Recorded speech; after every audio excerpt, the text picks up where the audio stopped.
Y vamos a irnos allá a el primer libro de Samuel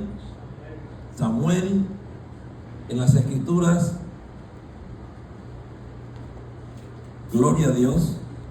El capítulo número 1.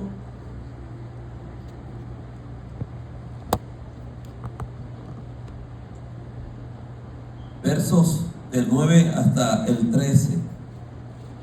Cuando lo tengan conmigo dicen un amén. Amén. Primer libro de Samuel, capítulo número 1, versos del 9 al 13. Vamos a hacerlo más interesante. Yo quiero que ustedes conmigo lo leamos de una manera alternada. Yo leo un verso y ustedes leen el otro. ¿Les parece, hermanos? Vamos a leer la palabra del Señor con mucho gozo, con mucha alegría. Yo voy a comenzar el verso 9. Es decir, todos los números impares, y ustedes también me siguen con los pares, y nos encontramos en el verso 13. Dice así la palabra del Señor a la letra, y tengo el inmenso honor de leerla en el nombre del Padre, y del Hijo, y del Espíritu Santo. Y se levantó Ana después que hubo comido y bebido en Silo, y mientras el sacerdote Elí estaba sentado en una silla junto a un pilar del templo de Jehová,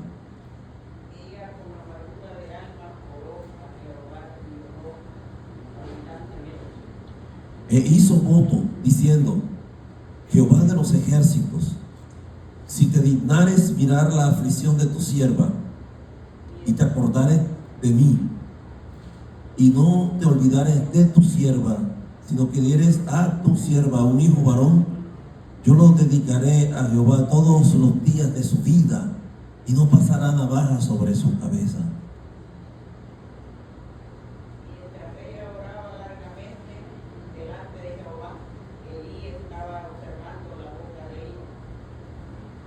Todos.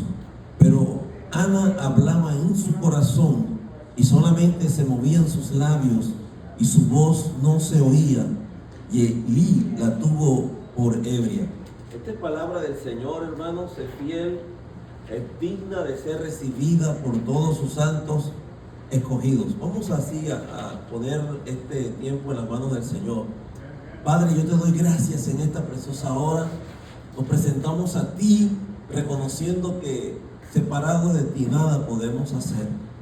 Pero hoy te ruego, Señor, que tú me vacíes de mí y me llenes de ti para hablar tus maravillas.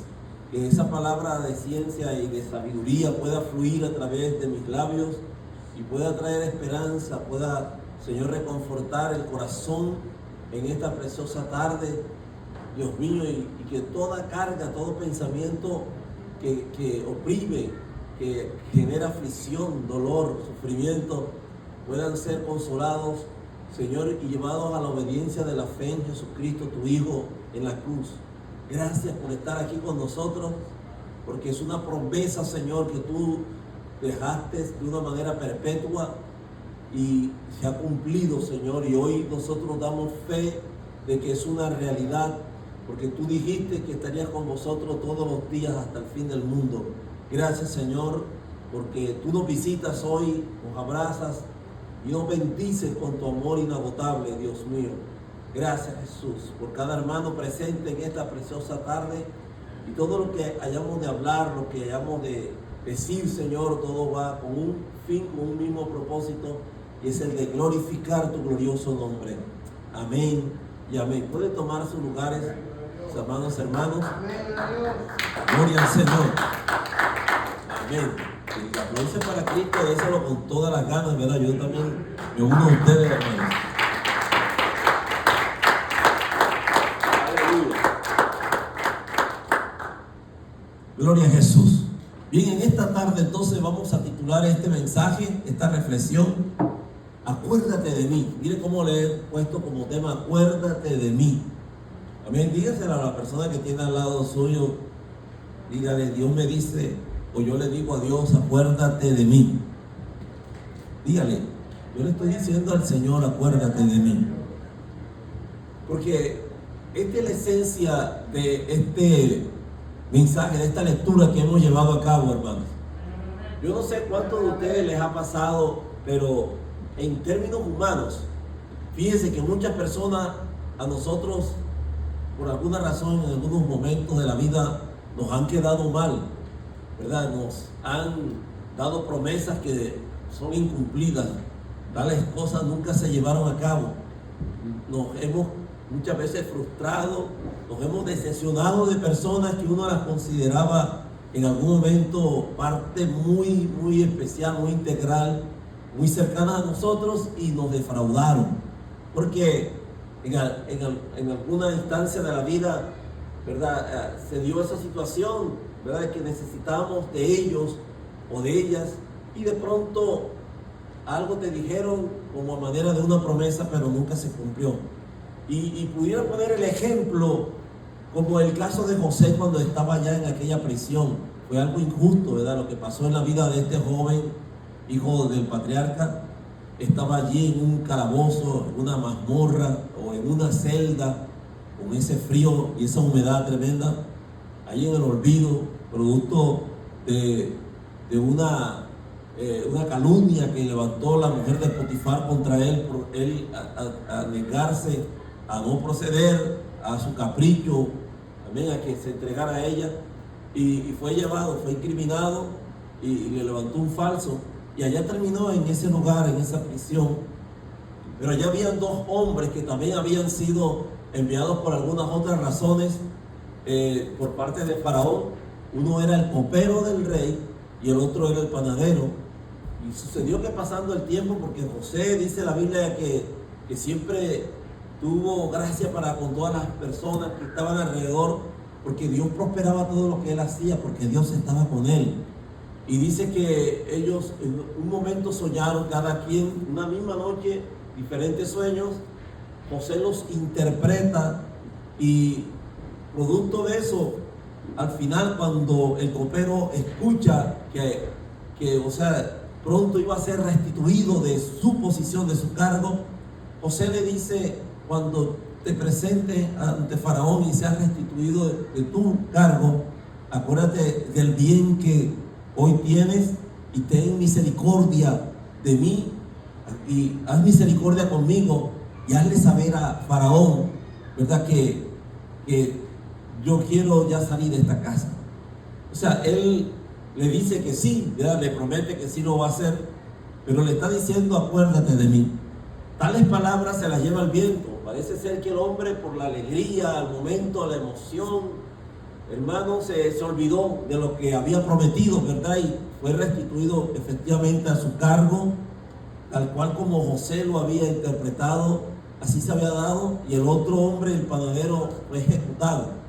Entonces pasó mucho tiempo cuando Faraón tuvo un sueño, o tuvo un par de sueños, y ninguno podía interpretar tal asunto, hasta que el copero dijo: hoy estoy recordando, ¿verdad?, algo que pasó hace tiempo. Entonces le dice eso a Faraón, y ahí es donde viene, hermanos amados, a desglosarse, ¿verdad?, esa historia, cuando él le está diciendo: hoy me he acordado de que un muchacho joven hebreo me interpretó los sueños que me hicieron volver a retomar mi cargo. Entonces, nosotros aquí entendemos esto, que cuando se trata del ser humano, muchas veces nosotros vamos a ver que vamos a tener más decepciones, más desilusiones, porque así es la actitud del ser humano. Amén, hermano. Es del hombre siempre fallar, es del hombre siempre ofender, pecar, hacer cosas como esas. Pero hoy yo no quiero hablar de esas situaciones que se dan en el ámbito humano, secularmente, sino quiero hablar de Dios, ¿verdad? Porque las palabras que está expresando esta mujer agobiada no van dirigidas a su esposo o a ninguna persona en particular, sino que lo dirige al Señor. Amén. Quiero resaltar eso, lo que ella está diciendo en medio de un momento de angustia, de dolor, que le está diciendo: acuérdate de mí. Hermanos, y esto no es más de algo que tiene que ver con la oración, amén, con la necesidad que tenemos todos nosotros cuando nos acercamos a Dios, porque sabemos que, amén, por sí solo nosotros no podremos jamás resolver nuestros propios problemas. Dios, amén, te promete que Él sí te va a escuchar. Y no solamente te escucha, sino que Dios va a responder a tu necesidad.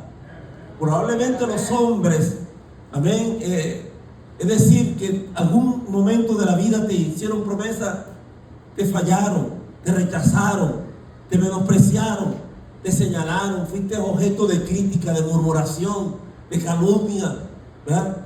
Sufriste atropello en muchas ocasiones por muchas malas interpretaciones que te dieron acerca de ti. Pero quiero decir que Dios no se olvida de ninguna de nuestras súplicas, de nuestras oraciones. Te podrán fallar otras personas, pero Dios nunca te va a fallar. Amén. Se podrán olvidar de ti algunas otras personas, pero Dios no se va a olvidar de ti. Dios quiere siempre el bien para nosotros, mis queridos amigos, hermanos. Dice que Dios no es ajeno a nuestro dolor. Dios no es ajeno a nuestro sufrimiento. Él sabe por las cosas que tú y yo estamos padeciendo. Él sabe cuáles son nuestras necesidades en nuestro diario vivir. A ver, quizás las de unos sean un poco más dramáticas que las de otros. Quizás usted sea como ese tipo de personas que a estas alturas de la vida, después de estar orando y orando por algo y usted ve que no hay respuesta, quizás usted sea de ese grupo de personas que puedan estar diciendo, Dios se olvidó de mí. Quizás ya yo no trascienda, amén, para con Dios en lo que yo un día le puse a Él. Tantas veces he orado por eso, pero ya Dios como que ya eso no lo ve. Quizás no soy de su importancia. Quizás usted se subestima a sí mismo.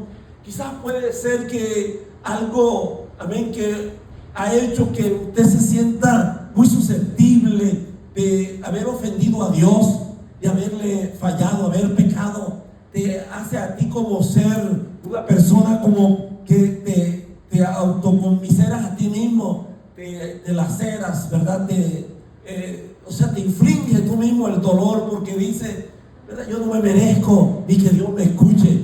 Pero eso es una mentira del diablo, ¿saben? Porque Dios sí está atento a tus oraciones.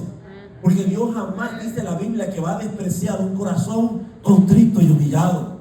Porque dice la Biblia, mi querido hermano, que amén, dice que el oído del Señor está atento a la oración, al clamor de los que le temen. Amén. Dice, clama el justo y Jehová le oye. Y no he visto justo desamparado ni descendencia que mendigue pan. Entonces, cuando vamos a la vida de Ana, nos vamos a ver retratados de alguna manera en ese tipo de situación.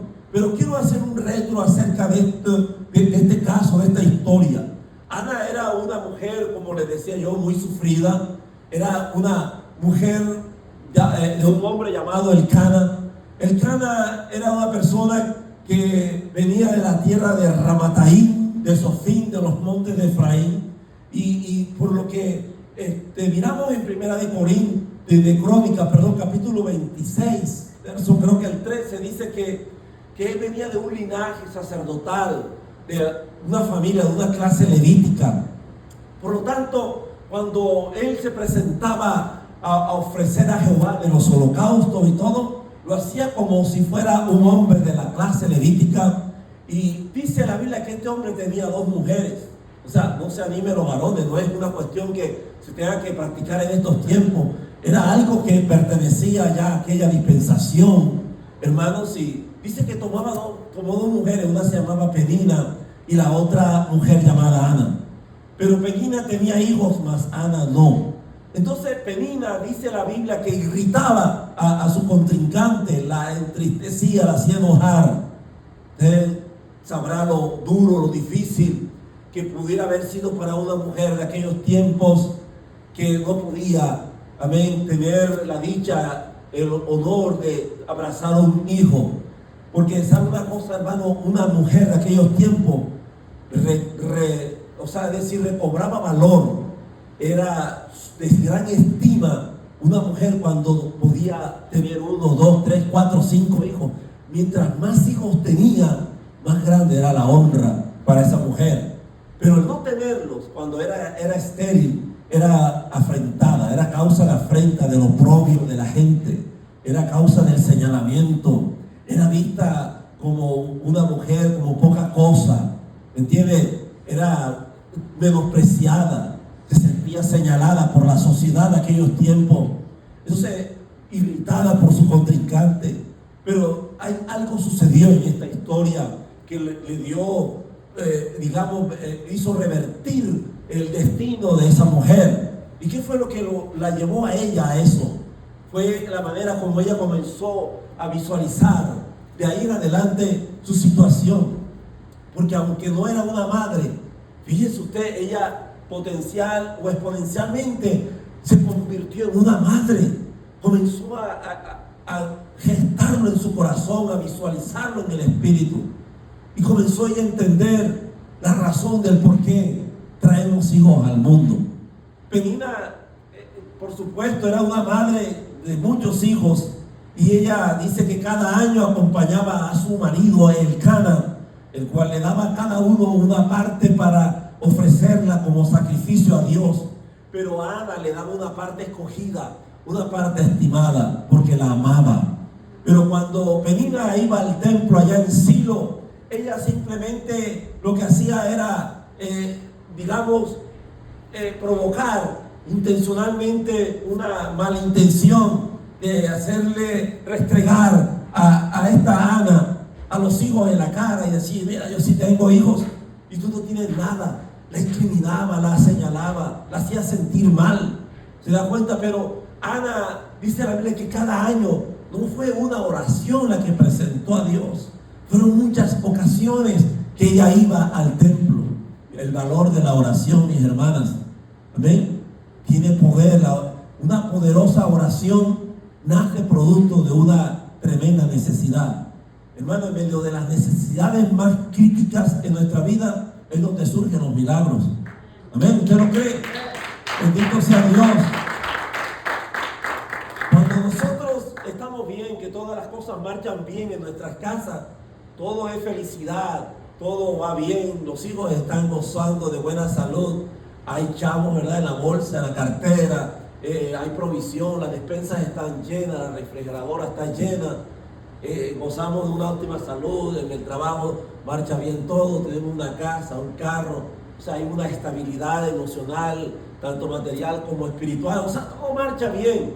Pero ¿qué tal que las circunstancias fuesen diferentes en nuestras vidas? ¿Cómo sería su actitud ante el Señor? ¿Cómo usted realmente, ejercería su vocación de servicio para el Señor? ¿Será de la misma manera?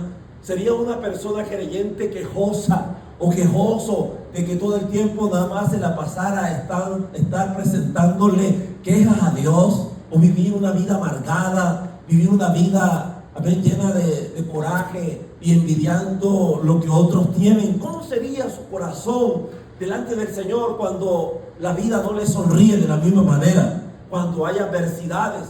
Amén, hermanos, cuando uno ve que, hay personas que a lo mejor no son tan consagrados como tú, o tan consagradas como tú, pero no le va tan mal como a ti te va.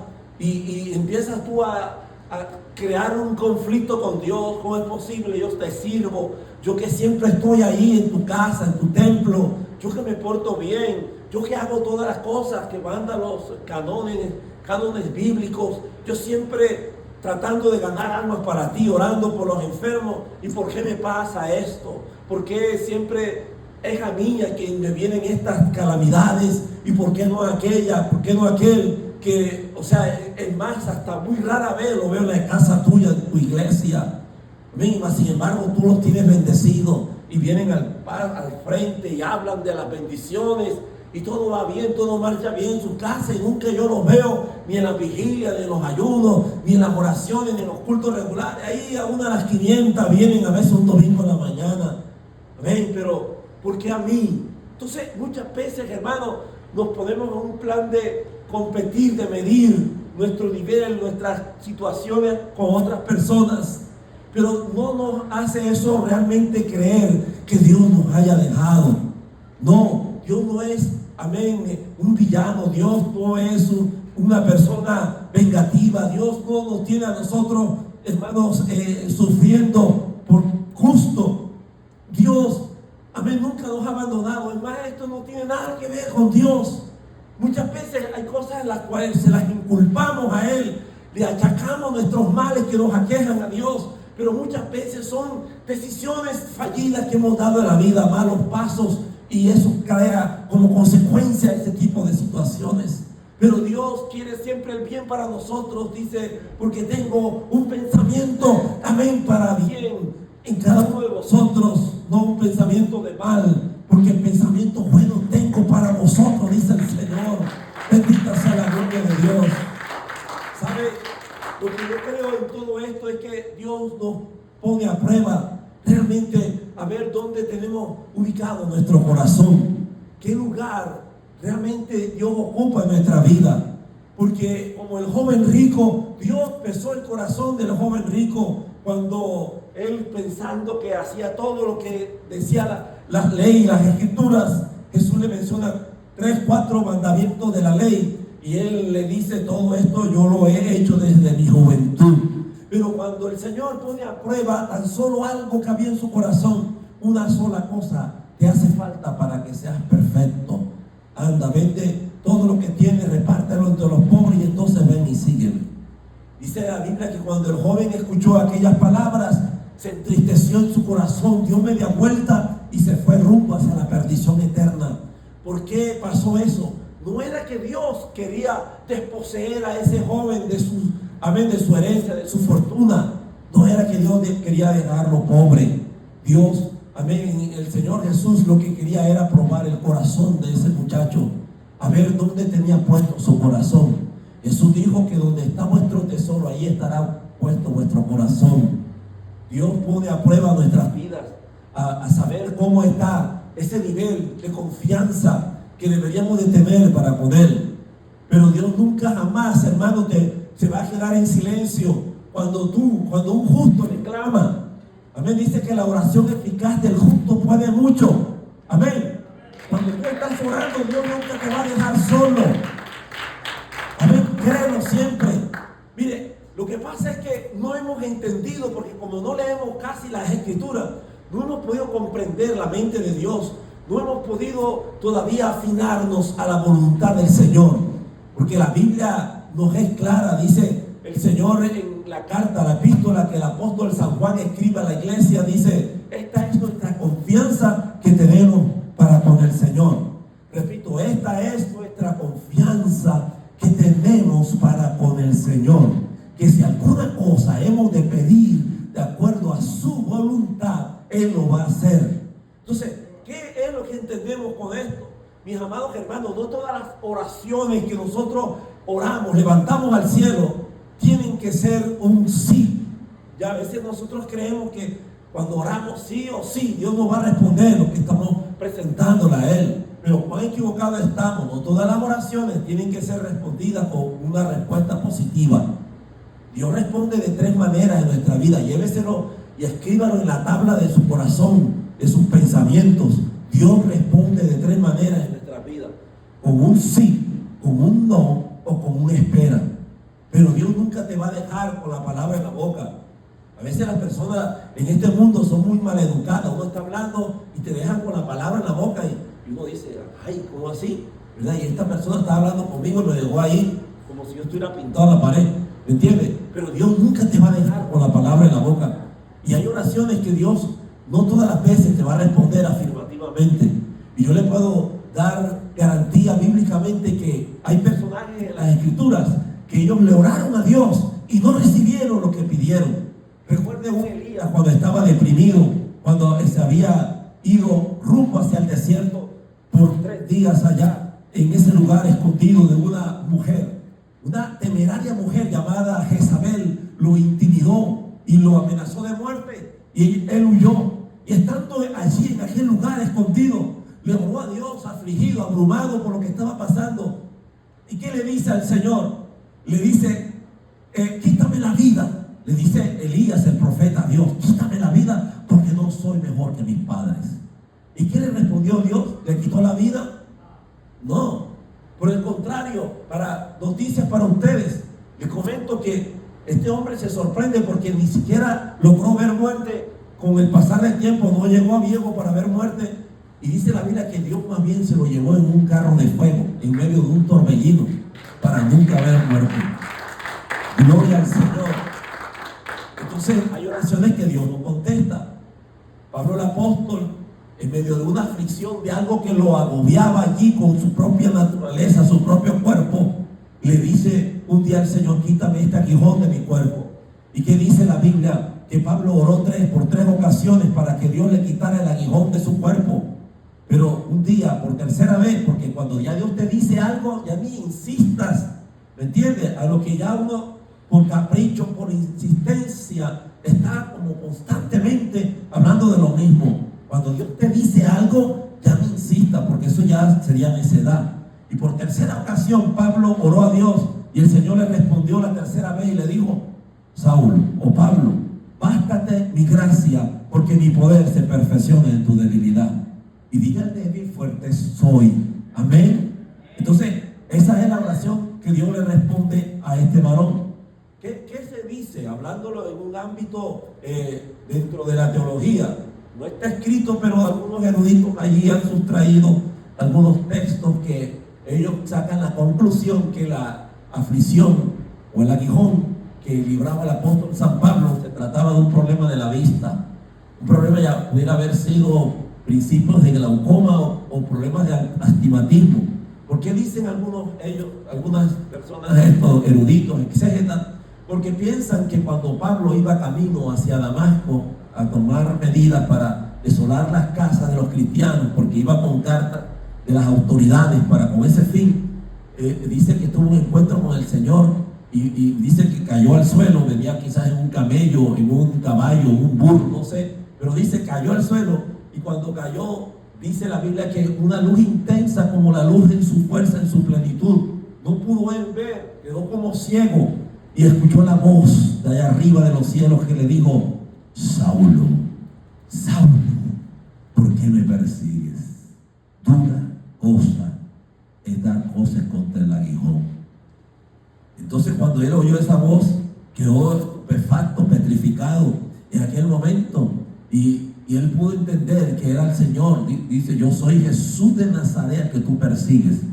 Oiga, y dice la Biblia que cuando fue levantado de ahí, dice que como que escamas salían de sus ojos, y Dios le dio instrucciones que tenía que ir a Damasco, a una casa allá donde un tal profeta llamado Ananías. Dios hace como Él quiere. De ahí en adelante Pablo comienza a tener algunas situaciones, porque las cartas dejan como en entrever que el problema era de la vista, porque decía: quisiera que entre vosotros hubiese alguien que me pudiera dar sus ojos. O en algún otro pasaje dice: escribo con letras grandes. O sea, una aflicción que había en su cuerpo, pero que eso lo hacía no sentirse más grande que los demás. ¿Me entiende, hermano? Entonces Dios hace como Él quiere. No contestó esa oración, pero también, ¿por qué razón muchas veces Dios no nos contesta lo que pedimos? Porque Dios sabe realmente qué es lo que nosotros necesitamos. A veces nos aferramos a algo de lo que creemos que es lo que nos va a beneficiar, pero Dios sencillamente ve que eso puede ser para ti nocivo, puede ser algo que te vaya a desviar del propósito de Él, algo que te vaya a destruir, que te vaya a apartar de sus caminos. Amén. Lo que nosotros muchas veces creemos como algo bueno, alguna bendición para nosotros, pudiera ser resultante de algo que nos pueda desviar del propósito divino del Señor. Quiere decir que si Dios no te da algo, piénsalo por el lado amable. Entonces quiere decir: algo mejor Dios tiene para mí. Amén, hermanos. Algo bueno Dios tiene preparado para mí. Gloria a Jesús. Hay otro aspecto también acerca de la oración, y que fue lo que vivió Ana en su experiencia personal. Ana no recibió lo que le pedía a Jehová Dios de una manera inmediata. Ella tuvo que pasar un proceso. Amén. Dice el apóstol Santiago, y lo dice Pedro también, que hermanos míos, no os sorprendáis cuando os halléis en las diversas pruebas. También como cosa extraña que os ha sobrevenido, no te extrañes, bendito sea Dios, porque dice la Biblia que la prueba de vuestra fe produce en vosotros paciencia. Entonces Dios sabe las razones de por qué permite en algún momento de la vida que vivamos esos procesos de prueba, de dificultades. Dicen amén, hermanos. Gloria al Señor. Entonces, en Ana, ella pasó una transición de tiempo, oraba, pero ella no daba brazo a torcer, ella continuaba, la mujer le seguía irritando. Pero yo encuentro unas cualidades únicas en Ana, tremendo. Ana significa llena del favor y la gracia de Dios. Ana nunca jamás se hizo a la par de esa mujer, como una igualada. Yo no quiero, quizás Ana pudo haber dicho, no me voy a igualar a ti, no me voy a rebajar, no voy a declinar mi condición delante de ti, como aquella como que parecía una verdulera, ¿verdad? Una persona por allá del común y corriente, pero Ana no se prestó para eso. Y sabe que Ana, eso me hace ver que era una mujer pacificadora, que no se dejó provocar, porque hay personas que de pronto en alguna situación de la vida generan un conflicto con otra persona, una mujer con la otra, y comienzan el tiraquejada, ¿verdad? Y tú me dices, yo te digo, y tú qué vas a hablar, yo también tengo mucho que decir de ti, y esto y lo otro. Entonces pierden, hermano, los estribos, pierden el sentido común de las cosas por una provocación. Pero cuando una persona es madura, cuando una persona tiene la sabiduría del Señor, ¿sabe una cosa? Dice, mejor lo trabaja en el mundo espiritual. Y ¿sabe qué dice? Señor, considera a esta persona, me da pesar cómo se deja usar por el enemigo, pero yo te pido por ella, te pido por él, ayúdale, Señor, ábrele el corazón, el entendimiento, a fin de que pueda poder alcanzar tu buena voluntad, que es santa, que es agradable y que es perfecta. Y sabe que eso tiene más estima, mayor valoración delante del Señor que cualquier otra cosa. Y Ana era una mujer muy entendida de las cosas, era una persona pacificadora, una mujer, amén, madre sumisa. Yo la puedo definir como una madre de 10 puntos, una madre de 10 en conducta, una madre de acuerdo al diseño del Señor. Amén, hermanos. Porque mire, todas las cualidades que usted puede buscar en muchas personas, Ana las tenía en una sola, en ella misma. Bendito sea, una mujer visionaria. Porque ¿quién puede estar orándole de esa forma al Señor como lo hizo Ana? ¿Cómo ella pudo haber presentado semejante situación de la vida como lo hizo Ana en el momento cuando más ella estaba en una angustia? Y eso es lo que quiero resaltar en esto, porque yo quiero que usted se lleve como una foto ese pasaje del verso 11, como que hiciera un zoom de ahí y le sacara el extracto, la esencia de lo que pudiéramos hoy, amén, aprender de la vida de una mujer como Ana, que era, amén, persistente en la oración, que no se puso a llorar allá a la comadre, porque hay personas que son, amén, así, son muy sensibles y comienzan a estar por allá ventilando sus problemas personales a otras personas, a quienes dicen, le tengo una entera confianza, y gastan, hermano, tiempo, horas hablando con alguien que asumen que son buenos consejeros, buenas consejeras, cuando deberían de presentar sus problemas a Dios. Amén. Orarle al Señor. No le lloren a la gente. No vaya detrás de quien te está haciendo daño, del hombre que te abandonó, de la persona que te dejó, que abusó de ti, que no te aprecia, que jugó con tus sentimientos y te vas corriendo allí como a suplicar, a llorarle. No hagas eso, no te rebajes de esa manera. Amén, no hagas ese tipo de show, de teatro. Vente a la presencia de Dios, haz como Ana. Órale al Señor, presenta tus problemas delante de Él. Consulta con Dios. Bendito sea el nombre del Señor. Y para comenzar a entender el valor de esta oración, hay unos puntitos aquí que yo quiero que usted se lleve, amén, muy presente en su corazón, de esa oración, características de Ana. En primer lugar, la oración de Ana que levantó al Señor era una oración muy particular, una oración muy peculiar, muy específica, la que ella le oró a Dios. Ella no estaba como al azar a ver cómo hablo este asunto con el Señor. Ella iba a lo que iba. Amén, hermanos. Y fue específica. Por eso el verso que leímos, que dice las Escrituras en el verso 11, dice, e hizo voto, diciendo, Jehová de los ejércitos. Eso es una oración específica. Mire, si te dignares mirar a la aflicción de tu sierva, y te acordares de mí. ¿Cuántos creen que Dios sí se acuerda de lo que usted le habla? Dios no sufre de amnesia. Dios no sufre del mal de Alzheimer. Dios no es loco, hermano, ni tiene trastornos mentales para que cuando lo que Él un día te prometió se le haya olvidado. ¿Ven? Dios tiene muy presente lo que Él te ha declarado, lo que Él te ha hablado. Y es más, también lo que tú le estás diciendo, lo que tú le comentaste un día a Él, algún problema muy íntimo, algún asunto familiar que tuvo que ver con tu pareja o con tus hijos. Quizás usted se haya olvidado de eso, pero Dios no se ha olvidado, ¿sabe? Usted quizás hasta lo habrá metido allá en un archivador, por allá en el corazón, estará bien archivado aquello que un día le oraste a Dios, y esto hasta ya no tienes ni memoria, como que vas a tener que volver a desempolvar en tus expedientes.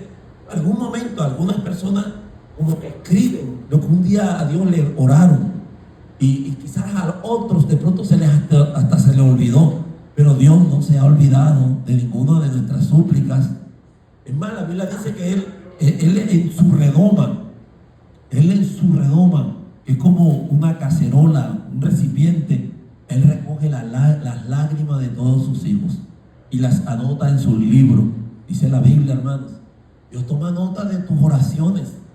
Lo que pasa es que no hemos entendido que Dios opera muy diferente a nosotros, que los tiempos de Dios no son los tiempos nuestros. Dios no se maneja conforme a como nosotros movemos el tiempo. Es más, Dios creó el tiempo por causa de nosotros, pero Dios no está sujeto al tiempo, ni al espacio, ni a la distancia. Mírelo, figúrelo así. El tiempo para Dios es como una gotita, una mínima, ínfima, insignificante gotita de agua en medio de un océano. Amén. Porque Dios es eterno. ¿Se da cuenta? Dios no está sujeto al tiempo, el tiempo está sujeto a Dios. Dios lo hizo por causa, por razón de nosotros los seres humanos, porque no podíamos comprender la mente, hermano, las insondables maravillas del Señor. Entonces Dios nos metió aquí en un programa temporal llamado Planeta Tierra, y por eso esos términos que nosotros manejamos del tiempo, y que la familia, que papá y el hijo, eso Dios lo diseñó con un fin, ¿verdad? De que nosotros pudiéramos entender cómo iba a ser el propósito de Él al manifestarse entre nosotros los hombres. Pero cuando nosotros oramos, tú no puedes, amén, como que condicionar a Dios, que Dios se tiene que mover a nuestra manera. Cuando Jesús dijo, fíjense esto, cuando Jesús oró y dijo, cuando vosotros oráis, pedid y se os dará. Entonces nosotros somos tan rápidos porque la mente se mueve a unas velocidades vertiginosas, y entendemos que así pareciera que las cosas se dieran como de una forma instantánea y automática, porque vivimos en un mundo y en un sistema que nos invita para que las cosas las hagamos así, a lo rápido. Oraciones que pensamos también que tienen que activarse de esa forma, porque se manejan hoy en día tarjetas de débito instantánea, ¿verdad? Automáticamente, rácata, uno la mete a una maquinita y saca el dinero enseguida. Sopitas maruchan al instante, así, la mete al macro, y en cuestión de un minuto y algo ya se cocinó. Todo lo hacemos instantáneo, hasta las oraciones, ¿verdad? Menos de un minuto y como un resorte nos levantamos de la oración, como que no hay más nada que hablar con Dios. Entonces todo lo queremos así, y entendemos cuando el Señor Jesús dijo, pedid y enseguida se os dará. Yo sí creo que Dios puede operar de esa manera. O sea, Dios no lo podemos condicionar de que tiene que ser de una misma manera, porque la multiforme gracia de Dios opera de muchas formas, hermano. Pero si Dios, usted lo quiere concebir de esa manera, cuando usted le pida a Dios algo, tenga en mente que quizás puede tardar, dilatarse un cierto periodo de tiempo. Hay un intervalo de tiempo entre pedir y lo que vas a recibir. Amén. Y cuando a veces nosotros pedimos, no recibimos, dice Santiago. Cuando nosotrid y no recibimos porque pedimos mal, porque pedimos para nuestros propios deleites.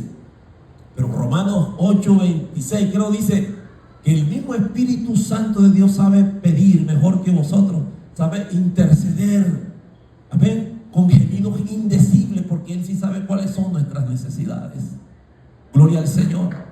Damos gloria a Dios por eso. Amén. Entonces, Ana, ella tuvo un largo tiempo, ¿eh? Eso no fue que le pidió a Dios allí cuando lloró la última vez que la miró el sumo sacerdote Elí, que estaba recostado allá como en una butaca, dice la Biblia, ahí en una de las columnas del templo. Al varón le gustaba como que estar a las afueras de las tiendas. Allí ya estaba viejo, dice que ya estaba gordo el hombre, no sé si panzón, ¿verdad? Pero gordo. Y dice la Biblia que cuando se desnucó, cuando le dieron la noticia de la muerte de sus hijos y también que se habían llevado el arca de la alianza, se desnucó, se cayó hacia atrás. Entonces, cuando él estaba en esos momentos ahí, viendo a aquella mujer a la distancia, como que era que se miraba muy regularmente el hecho que las mujeres entraban al santuario en esa condición de ebriedad. ¿Entiende? Como que venían así todas con bolas, todas 3:15, hermanos, con sus frías encima la cerveza, no sé cómo le llama usted, pero allí en esa condición, mientras estaba ella allí hablando con Dios, el sumo sacerdote intuía que ella estaba ebria, pero no era así. Ella estaba orándole al Señor. Era una de las ocasiones que ella venía cada año a Silo a ofrendar a Jehová. Y esta vez ella se vino armada hasta los dientes y dijo, pues esta es mi oportunidad. Y venía consiguiendo lo que le había pedido a Dios, porque hay que ser específico. Amén. Dígale al hermano o a la hermana que tiene al lado suyo, cuando tú ores, sé específico. Dígaselo. Cuando tú ores, sé específico. Bendito sea Dios. Hermana, cuando usted ore, sea específica en lo que le pida a Dios. Varón, cuando usted ore, sea específico en lo que le pida a Dios. Porque a veces nosotros estamos orando por una necesidad. Y Señor, bendíceme. Señor, mira mi necesidad. Señor, ayúdame. Señor, escucha mi oración. Y no somos específicos en lo que le estamos orando a Dios. El Bartimeo, el ciego, ustedes recordarán, iba a un lado del camino y gritaba y gritaba. ¿Y qué decía? Jesús, hijo de David, ten misericordia de mí. Estaba ciego. Jesús, hijo de David, ten misericordia de mí. Jesús, hijo de David, ten misericordia de mí. Jesús, hijo de David, ten misericordia de mí. Y entonces los discípulos, dice la escritura, que ¿qué estaban haciendo? Querían llegar a él para callarle, sacarlo del camino. Y él resistió, tenía resiliencia, hermano. Quiso, luchó por su bendición hasta que Jesús dijo, tráigamelo. Y cuando llegó a Jesús, entonces el Señor le hace esa pregunta al él decirle una vez más, Jesús, hijo de David, ten misericordia de mí. Y Jesús le dijo, ¿qué quieres que haga por ti? Dice, quería que el hombre fuera específico en lo que le estaba pidiendo. ¿Y qué le respondió a esa pregunta el ciego Bartimeo? Señor, que pueda recobrar la vista. La otra versión, que pueda ver. Y Jesús dijo, sí quiero. Él quiere que tú y yo seamos específicos en la oración. Entonces Ana, la mujer de la Biblia, fue específica. Y cuando ella se inclinó allí, que estaba orando, le oró a Dios y le dijo, dice que presentó un voto delante de Dios. Y le dijo esas palabras que aquí aparecen registradas en el verso 11. Y le dice, Jehová de los ejércitos, si te dignares mirar a la aflicción de tu sierva y te acordares de mí y no te olvidares de tu sierva, sino que dieras a tu sierva un hijo varón. ¿Usted cree que Dios no se acordaba de Ana? Dios la llevó a ese punto de su vida, porque él miró un potencial enorme en Ana, y a través de esa experiencia que vivía Ana, Dios quería extraer un poderoso testimonio, porque sabía que ella no le iba a quedar mal al Señor. Sabía que eso iba a quedar registrado, amén, en los anales de la historia, y que iba a ser de inspiración para muchas otras mujeres. Pero yo quiero llevarlas a ustedes, madres, que están aquí en esta mañana, en esta tarde, para que ustedes mediten lo que quiero decir, que esto es la esencia de este mensaje. Quiero llegarles a este punto, al clímax de este mensaje tremendo, maravilloso del Señor. Porque ella no pensó como pensaba su contrincante Penina, ni como pensaban las otras mujeres de Israel, cuando le digo, si me dieres un hijo varón. Fíjense que ella no le dijo, si me dieres una hembra, sino que fue específica, si me dieres un hijo varón. yo te lo voy a dedicar todos los días de su vida y no va a pasar navaja sobre su cabeza y no beberá del fruto de la sidra, del vino. Fue apartado para Dios como un nazareo. Gloria al Señor. Bendito sea Dios. Gloria al Señor por eso. Porque eso me hace ver, hermanos, que los hijos cuando vienen al mundo vienen para cumplir un propósito eterno de gloria. No vienen para hacer una estadística más entre la familia. Yo no sé cuál es el propósito por la cual usted tiene abrazando a sus hijos, ¿verdad? Mi pregunta sería, ¿dónde están esos hijos? ¿Qué están haciendo en este momento? Quizás usted por la falta de conocimiento nunca pudo intuir o percibir la importancia de lo que significa tener a esos hijos y haberlos presentados al Señor. Hay muchas personas que ya han llegado al tiempo, a la carrera de que ya esos hijos ya están grandes, ya hasta abuelos los han hecho. Pero bendito sea Dios, si no lo pudo hacer con sus hijos, hágalo con sus nietos, con la segunda, la tercera generación. Señor, me equivoqué, no era la manera, quizás actuaba como una penina, tenía hijos solo por tener hijos, pero ahora entiendo la razón, el propósito por las cuales ellos han venido al mundo. Dice esto que la Biblia menciona que la mujer llamada Ana lo presentó al Señor. Lo dedicaré a ti, Señor. Bendito sea el nombre poderoso del Señor. Y cuando ella hizo esa oración por el que aún no había nacido, hermano, desató una bendición de Dios. Dios lo tomó en serio, le fue de gran agrado a Dios. Amén. Y Dios desató la bendición. Gloria a su nombre. Aleluya. Porque se vino a convertir el muchacho que aún no había nacido y que ya hasta nombre le tenía. Cuando nazca le voy a poner por nombre, hasta el nombre ya se lo tenía ya listo cuando naciera, Samuel, porque significa por cuanto lo pedía Jehová. Amén, hermanos. Y sabe una cosa, que ese muchacho, ese niño que no había nacido, se vino a convertir en uno de los más grandes sacerdotes que ha dado al pueblo de Israel. Se convirtió en un juez y se convirtió en un gran profeta. 3 ministerios en uno, 3 ministerios poderosos, toda su vida. Mire, yo después de haber leído este pasaje una y otra vez, ya yo no veo de verdad en los pasajes siguientes un vínculo entre el niño Samuel, que fue llevado al templo, que fue presentado a Elí para que Elí, el sacerdote, lo criara. Dice que solamente la madre iba cada año y le llevaba un efod al niño como un tipo de vestidura sacerdotal. Cada año la madre miraba al niño. ¿Me entiendes? Fue egoísta. Se lo dedicó a Dios para que él fuera un instrumento útil en las manos del Señor. Pero yo nunca más, después que creció Samuel, vi un vínculo, una cercanía, una conexión del hijo con la madre. Pero dice la Biblia en el capítulo 2, verso 21. Mire lo que dice la Biblia, hermanos, del primer libro de Samuel, capítulo 2, verso 21. Ya estoy casi con esto terminando. Y visitó Jehová a Ana, y ella concibió y dio a luz 3 hijos y 2 hijas. Y el joven Samuel crecía delante de Jehová. Pero el versículo 20, antes del que leí, dice: y Elí bendijo a Elcana y a su mujer, diciendo: Jehová te dé hijos de esta mujer en lugar del que pidió a Jehová. Y se volvieron a su casa. Y el verso 21 una vez más dice: y visitó Jehová a Ana, y ella concibió y dio a luz 3 hijos y 2 hijas. Y el joven Samuel crecía de delante de Jehová. No pasó eso mismo con los otros 5 hijos. No dice la Biblia, hermano, dice eso en primera de Samuel 2:20 y 21. No dice la Biblia de que la experiencia que vivió Ana en cuanto a traer al mundo a Samuel pasó con los otros 5 hijos.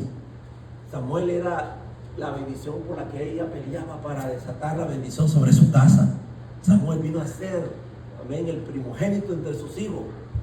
Ya para que usted se lleve este aprendizaje nuevo, no fue un hijo único, ella tuvo 5 hijos más, pero Samuel fue la causa de la bendición en su casa. Dios bendijo la casa de Ana y del Cana por causa de Samuel. Amén, lo dedicó al Señor todos los días de su vida. Me da cuenta que cuando uno, se decide a agradar a Dios antes que a los hombres y le da preeminencia a las cosas del Señor, esos hijos que usted está criando aquí amén, ahora que ya estamos nosotros aquí en este salón, pero las madres deciden llevárselos allá a la maestra para que les enseñe la palabra, lo que le están enseñando allí, eso jamás se va a olvidar. Instruye al niño en su camino y aun cuando fuese viejo no se apartará de este santo mandamiento. Entonces, una de las oraciones, punto 1, fue que ella fue específica en la oración. Punto 1, dígale a la persona que tiene al lado suyo, dígale, el punto 1 es que hay que ser específico en la oración. Amén, dígaselo. Punto número 2, la oración de Ana era con motivos puros. La oración de Ana era con motivos puros. Ella no le pedía a Dios un hijo por una simple vanidad. Hoy en día hay muchas mujeres que hasta, ¿verdad?, buscan la forma de quedar embarazadas por un in vitro, por una inseminación.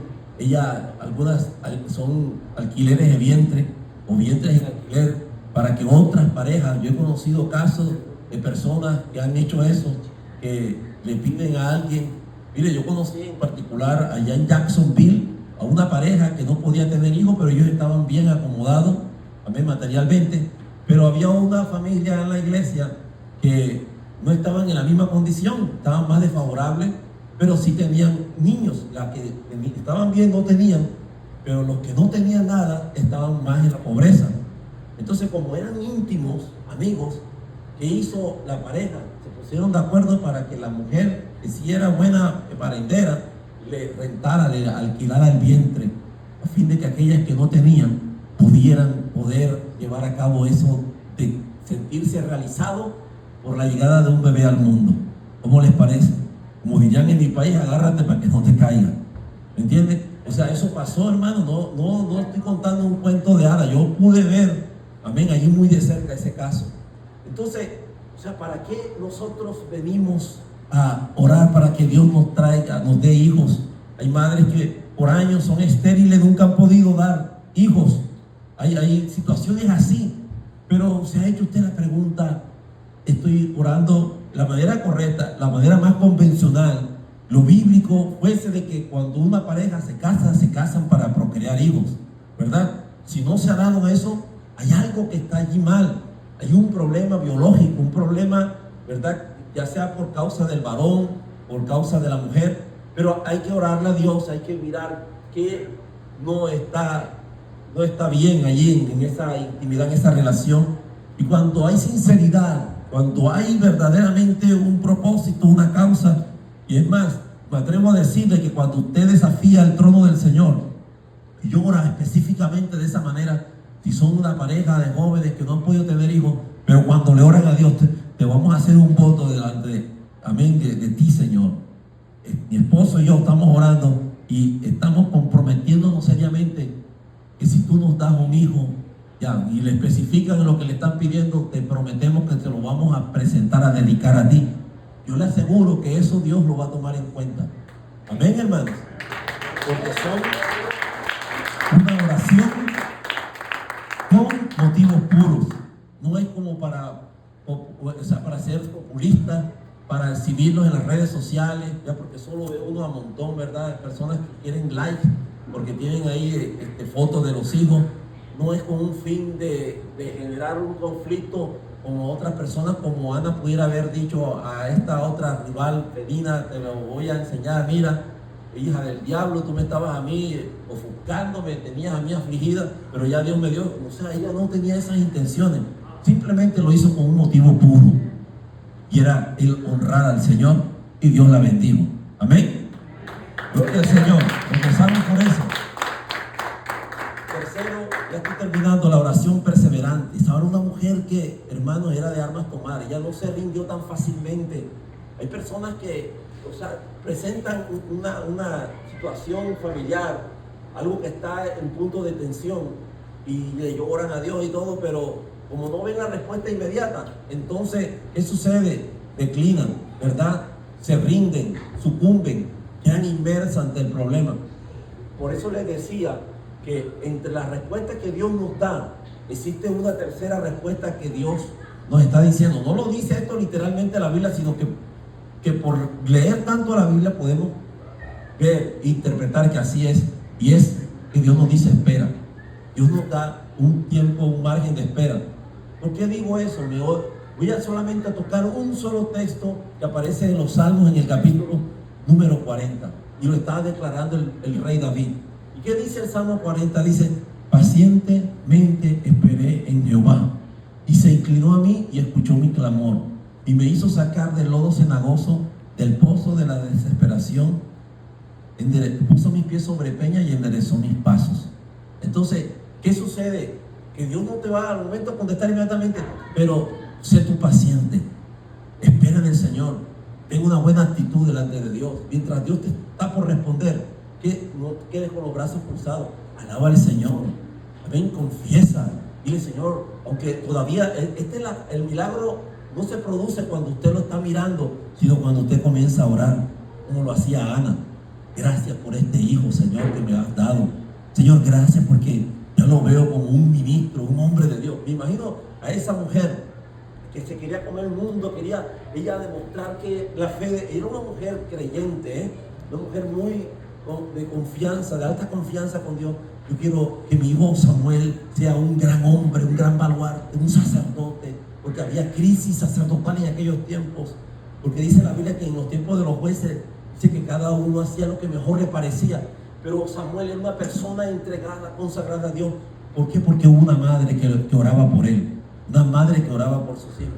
Usted no se dé por derrotado o derrotada de que si ve a sus hijos por allá todos desbalagados, todos escarchados en el mundo, perdidos, por allá con una cantidad de prendas, de cuestiones religiosas, de reliquias, de cosas que nada tiene que ver con lo que usted ya le enseñó. O sea, no se sienta como que ya perdió la batalla. Siga peleando, amén, siga luchando, siga orando, y Dios te va a responder la oración. Amén. ¿Lo creen, hermanos? Aleluya. Y la oración de Ana, por último, ¿verdad? Ya con esto concluyo. Era una oración profunda. Una oración profunda y una oración de privación. ¿Qué quiero decir con eso? Que la oración de Ana, hermanos, como lo declara la Biblia, dice que ella derramó su alma delante de Jehová Dios. Yo no sé si usted ha entendido lo que significa derramar el alma delante de Dios, porque muchas veces nosotros oramos, pero oramos de los dientes hacia afuera. No somos profundos en lo que le estamos pidiendo a Dios. Estamos simplemente allí como, o sea, realmente las oraciones nuestras no trascienden ni de allá del cielo raso. Pero cuando Dios observa, cuando Dios escucha las oraciones de las personas que le lloran de lo profundo de su ser, que es una fuente, amén, como dice el profeta Jeremías, dice que mis ojos fueron como una fuente de agua. Dice que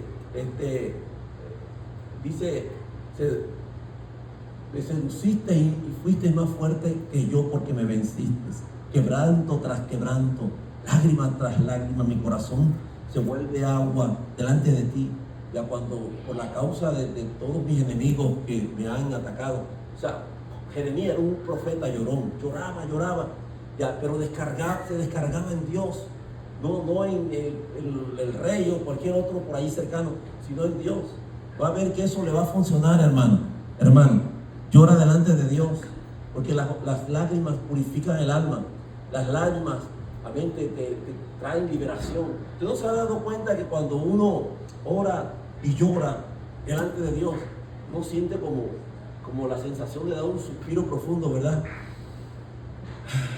Como que siente que una carga enorme se perdió de ti, ¿sí o no? Sientes como una paz profunda en tu corazón, porque estás descansando en el Señor. Así que tu oración delante de Dios es: acuérdate de mí. Amén. Que Dios tenga misericordia de nosotros en esta preciosa tarde. Vamos a orar, vamos a darle gracias al Señor. Espero que haya sido de bendición en este precioso tiempo, este mensaje de reflexión. Si usted es esa madre, amén, que está hoy desesperadamente en angustia, cree que Dios se olvidó de lo que tú le oraste en un momento dado, por favor, ¿verdad? Haz un alto en tu camino. Puede, amén, la hermana ya se quiera apagar ahí, ¿me entiendes? O sea,